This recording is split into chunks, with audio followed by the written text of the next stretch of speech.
ఉండవల్లిలో నెలకొన్న తీవ్ర high tension కు సంబంధించి పూర్తి డీటెయిల్స్ అందించేందుకు Sakshi TV input editor Satish live ద్వారా జాయిన్ అవుతున్నారు.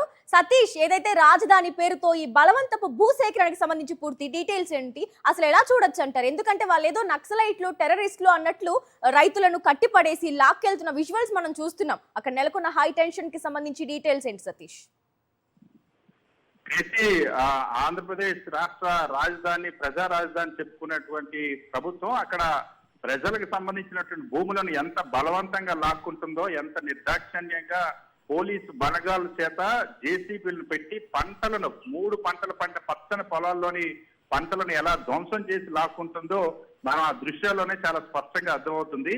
ఇది స్వయంగా ఎక్కడో కాదు, ముఖ్యమంత్రి చంద్రబాబు నివాసం ఉన్నటువంటి ఉండవల్లి గ్రామంలోని జరిగింది. నిన్ననే ముఖ్యమంత్రి చంద్రబాబు ఉండవల్లి ప్రాంతాల్లో పర్యటించారు. నిన్న సాయంత్రం ముఖ్యమంత్రి పర్యటించినటువంటి కొద్ది గంటల్లోనే ఈ విధంగా రైతుల పైన విచక్షణ రహితంగా వాళ్ళ పొలాలు లాక్కోవడానికి సిఆర్డి అధికారులు, పోలీసులు ఆ ప్రొక్లైనర్లు తీసుకెళ్లి మళ్ళీ పచ్చని పొలాలని ధ్వంసం చేస్తున్నటువంటి దృశ్యాలు మనం చూస్తుంటే, ఆంధ్రప్రదేశ్ రాష్ట్ర రాజధాని అమరావతి పేరుతో రాష్ట్ర ప్రభుత్వం రైతుల్ని ఏ స్థాయిలో భయభ్రాంతులకు గురి చేస్తుందో, ఏ స్థాయిలో భూములను బలవంతంగా లాక్కుంటుందో ఇక్కడ చాలా స్పష్టంగా అర్థమవుతుంది. అక్కడ ఉన్నటువంటి రైతులు ఇప్పుడే కాదు, దాదాపుగా 12 సంవత్సరాల నుండి ల్యాండ్ పోలింగ్ కి భూములు ఇవ్వడానికి మేము వ్యతిరేకమైన అంశాన్ని చాలా స్పష్టంగా చెప్తా ఉన్నారు. న్యాయ పోరాటం చేస్తా ఉన్నారు. గతంలో ఇచ్చినటువంటి ల్యాండ్ ఎక్విజిషన్ నోటిఫికేషన్ పైన కూడా న్యాయ పోరాటం చేస్తే తర్వాత ప్రభుత్వం దాన్ని వెనక్కి తీసుకుని ఇప్పుడు మళ్ళీ భూములు లాక్కోవడానికి, ఇది స్వయంగా గత 3 రోజులుగా రైతుల్ని బెదిరిస్తా ఉన్నారు, రైతుల పైన ఒత్తిడి తీసుకొస్తా ఉన్నారు. అదేవిధంగా మంత్రి నారాయణ ఎట్టి పరిస్థితుల్లో అర్ధరాత్రిలోపు భూములు ఇవ్వాల్సిందే, లేకపోతే మేము మీ భూములు లాక్కుంటామని చెప్పినటువంటి 48 గంటల్లోనే ఇలా జరగడం అన్నది. అంతేకాకుండా స్వయంగా ముఖ్యమంత్రి చంద్రబాబు నివాసం ఉంటున్నటువంటి ప్రాంతం అది, ఉండవల్లి గ్రామంలోనే ముఖ్యమంత్రి చంద్రబాబు ఉంటారు. మహిళా రైతుల్ని ఏ విధంగా ఈడ్చికెళ్లి పోలీసులు లాక్కెళ్లిపోయి వాళ్ళ భూములు లాక్కుంటున్నారో, వాళ్ళ భూముల్లో ఉన్నటువంటి రైతు కష్టాన్ని ఎలా బుల్డోజర్లతో ధ్వంసం చేస్తా ఉన్నారో, పచ్చని పంటల్ని ఎలా విధ్వంసం సృష్టించి మరి లాక్కునేటువంటి ప్రయత్నం చేస్తున్నారు. ఇక్కడ చాలా స్పష్టంగా మనకు ఆ విజువల్స్ కనిపిస్తుంది. ఈ ప్రాంతానికి సంబంధించినటువంటి రైతులు అనేక సంవత్సరాలుగా పోరాటం చేస్తూ ఉన్నారు. ప్రభుత్వానికి చాలా స్పష్టంగా చెప్పారు, ఇక్కడ మేము భూములు ఇవ్వలేం, మాకున్నటువంటి ఈ జీవనాధారం కోల్పోతే మా కుటుంబాలు రోడ్డున పడతాయన్న అంశాన్ని చెప్పినప్పటికీ కూడా ప్రభుత్వం ఎట్టి పరిస్థితుల్లో మాకు కావాల్సిందే, మేము అడిగినటువంటి భూములన్నీ ఎవరైనా సరే ఇవ్వాల్సిందే అన్నటువంటి ధోరణిలో పోలీస్ పహారా పెట్టి ముఖ్యమంత్రి చంద్రబాబు నివాసం ఉన్నటువంటి గ్రామంలో రైతుల దగ్గర పొలాలు లాక్కుంటున్నారో, ఎలా పంటను ధ్వంసం చేస్తా ఉన్నారో చాలా స్పష్టంగా అర్థమవుతుంది. సో ఆంధ్రప్రదేశ్ రాష్ట్ర అమరావతి రాజధానిలో అరాచక పాలన ఏ స్థాయికి చేరిందో చెప్పడానికి ఇంతకంటే నిదర్శనం అవసరం లేదు. ఈ ఉండవల్లి రైతుల కన్నీటి గాదే సజీవ సాక్ష్యంగా నిలుస్తోంది. ఇక్కడున్నటువంటి రైతులంతా కూడా మేము ఎప్పటి నుండో పోరాడుతూనే ఉన్నాం, మా భూములు మేము ఇవ్వలేము అన్న అంశాన్ని చెప్పినప్పటికీ కూడా మీరు ఇచ్చి తీరాల్సిందే, మేము లాక్కుంటాం అన్నటువంటి ధోరణిలో. ఎందుకంటే గతంలో భూములు ఇచ్చినటువంటి రైతులందరి పరిస్థితి ఎంత ఘోరంగా ఉందో ఇప్పటికీ అనేక సందర్భాల్లో రైతులు చెప్పినటువంటి పరిస్థితి. రైతులు భూములు ఇచ్చిన వాళ్ళకి కనీసం రిటర్నబుల్ ప్లాట్లు కూడా ఇవ్వనటువంటి పరిస్థితి.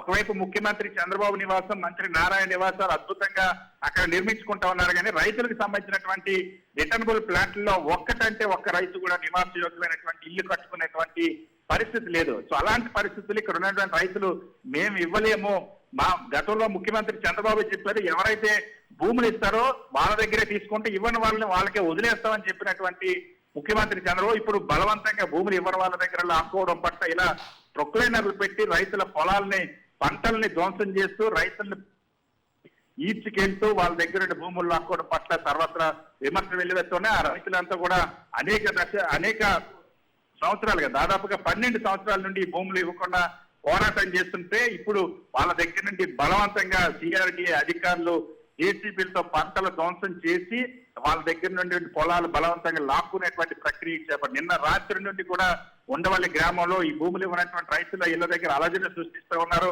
వాళ్ళకి రాత్రి వేళ మీ అకౌంట్ లో డబ్బులు వేసామో లేకపోతే చెక్కులు ఇచ్చామంటూ మీరు ఎట్టి పరిస్థితులు మీరు భూములు ఇవ్వాల్సిందే అంటూ చేస్తుంది. చూస్తున్న మహిళా రైతుల్ని ఏ విధంగా అడ్డుకున్నటువంటి మహిళా రైతుల్ని ఏ విధంగా పోలీసులు పెట్టి ఈడ్చుకెళ్తున్నటువంటి పరిస్థితులు ఉన్నాయి మనకు అక్కడ స్పష్టంగా అర్థమవుతుంది. సో అమరావతిలో ముఖ్యంగా ఇది ఎక్కడో జరుగుతుంది కదా, సాక్షాత్తు మంత్రి నారా లోకేష్ ప్రాతినిధ్యం వహిస్తున్నటువంటి మంగళగిరి నియోజకవర్గం ఇది. ముఖ్యమంత్రి చంద్రబాబు, మంత్రి నారా లోకేష్ నివాసం ఉన్నటువంటి ప్రాంతం ఇది. సో ఈ ప్రాంతంలోనే వాళ్ళు ఉన్నటువంటి గ్రామంలోనే పోలీసుల సమక్షంలో పోలీసులు సిఆర్డి అధికారులు కలిసి బలవంతంగా ఇలా భూములు లాక్కుంటున్నారంటే ఇక్కడ పరిస్థితి ఎంత ఆందోళనకరంగా ఉందో, రైతుల పరిస్థితి ఎంత దయనీయ స్థితిలో ఉందో అర్థం చేసుకోవచ్చు. పచ్చని పంటలను ఎలా ధ్వంసం చేస్తా ఉన్నారో, ఎంత నిర్దాక్షిణ్యంగా వ్యవహరిస్తూ ఉన్నారో, 3 పంటలు పండేటువంటి భూముల్ని ఎంత బలవంతంగా లాక్కుంటున్నారో ఈ దృశ్యాలను చూస్తేనే మనం అర్థమవుతుంది. అయితే సతీష్, బలవంతపు భూసేకరణ ఒక పక్క అయితే, ముందు నుంచే ఎప్పుడైతే రైతులు మేము భూములు ఇవ్వము అని చెప్పి ఎదురు తిరిగారో అప్పటి నుంచి వాళ్ళని బెదిరింపులకు గురి చేసి భయభ్రాంతులకు గురి చేయడం అనేది ఇంకో వైపు. అసలు దాన్ని ఎలా చూడొచ్చు అంటారు సతీష్? సో ఎట్టి పరిస్థితుల్లో కూడా రైతులు అనే వాళ్ళకి హక్కులు ఉండడానికి వీలు లేదు. ఇక్కడ ప్రభుత్వం ఏం చెప్తే అది చేయాల్సిందే, మేము అడిగిన వెంటనే భూములు ఇచ్చేయాల్సిందే అన్నటువంటి ఆలోచన ధోరణి ప్రభుత్వంలో చాలా స్పష్టంగా కనిపిస్తోంది. అందుకోసమే వాళ్ళు భూములు ఇవ్వకపోతే ఏ విధంగా బెదిరించి తీసుకుని ఇప్పటి వరకు అనేక రకాలుగా బెదిరింపులు పాల్పడ్డారు. సోషల్ మీడియాలో కూడా రైతులు ప్రభుత్వమే ట్రోల్ చేయించింది. వాళ్ళ కులం పేరుతోని, వాళ్ళ గ్రామాల పేరుతోని, వాళ్ళకి సంబంధించిన వ్యక్తిగత జీవితాల పేరుతో కూడా రైతుల్ని వేధించి ట్రోల్ చేసింది. అదేవిధంగా అనేక మంది రైతుల పైన కేసులు పెట్టేటువంటి ప్రయత్నం చేసింది. ప్రశ్నించేటువంటి ప్రతి రైతును కూడా ఏదో విధంగా అణగదొక్కేటువంటి ప్రయత్నం చేసింది. మొన్నటికి మొన్న మనం చూసాం, మొత్తం ఈ రైతులు ఎవరైతే భూములు ఇవ్వలేదో వాళ్ళ భూముల చుట్టూ అక్కడికి వెళ్ళేటువంటి మార్గం లేకుండా బలవంతంగా నీటిని కూడా వదిలేసినటువంటి పరిస్థితి. ఆ తర్వాత దాన్ని ప్రశ్నించడానికి వెళ్ళినటువంటి వైఎస్ఆర్ కాంగ్రెస్ పార్టీ నేతల పైన తెలుగుదేశం పార్టీ రౌడీలు గూండాలతో దాడులు చేయించి హత్యాయత్నం చేయించేటువంటి ప్రయత్నం కూడా చేశారు. ఇప్పుడు ఏకంగా రైతుల దగ్గర భూములు ప్రభుత్వమే, సిఆర్డి అధికారులు, పోలీసులు కలిసి నిర్దాక్షిణ్యంగా వాళ్ళ దగ్గర లాక్కోవడం, ప్రొక్లైనర్లు పెట్టి తొక్కించడం, పంటలను ధ్వంసం చేయడం, మహిళల్ని ఈడ్చిపడేయడం, రైతుల్ని ఎట్టి పరిస్థితుల్లో కూడా అక్కడ రావడానికి వీల్లేదంటూ పోలీసుల చేత అడ్డగించడం అన్నది. సో ఇవన్నీ ఇక్కడ జరుగుతున్నటువంటి పరిస్థితులు స్వయంగా ముఖ్యమంత్రి చంద్రబాబు నివాసం ఉంటున్నటువంటి ఉండవల్లి గ్రామంలో జరుగుతుంది. ముఖ్యమంత్రి చంద్రబాబు నిన్న సాయంత్రం క్షేత్రస్థాయి పరిశీలన చేసినటువంటి కొద్ది గంటల్లోనే రైతుల పైన ఇంతటి దమనకాన్ని ప్రదర్శించడం పట్ల అనేక అనుమానాలు కూడా వ్యక్తం అవుతున్నాయి. Right, thank you Satish. మరిన్ని అప్డేట్స్ కోసం ఛానల్ ను సబ్స్క్రైబ్ చేయండి. నోటిఫికేషన్స్ కోసం బెల్ ఐకాన్ పై క్లిక్ చేయండి.